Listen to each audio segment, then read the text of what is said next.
বলেন বিন্দু ছাড়া বর্ণ শিক্ষা দেওয়ার নিয়ম 4টি। বিন্দু ছাড়া বর্ণ শিক্ষা দেওয়ার নিয়ম 4টি।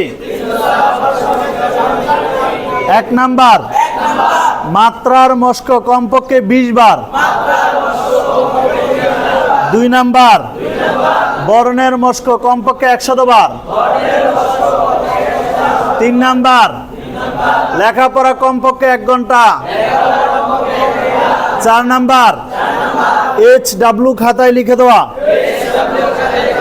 আর বিন্দুওয়ালা বর্ণ শিক্ষা দেওয়ার নিয়ম 7টি। 1 নাম্বার, মাত্রার মস্ক কমপক্ষে 20 বার। 2 নাম্বার, বর্ণের মস্ক কমপক্ষে 100 বার। 3 নাম্বার, লেখাপড়া কমপক্ষে 1 ঘন্টা। 4 নাম্বার, বিন্দুর মস্ক কমপক্ষে 20 বার। 5 নাম্বার, সহজ প্রশ্ন 5 দৌড়। 6 নাম্বার, কঠিন প্রশ্ন 5 দৌড়। 7 নাম্বার, HW খাতায় লিখে দেওয়া।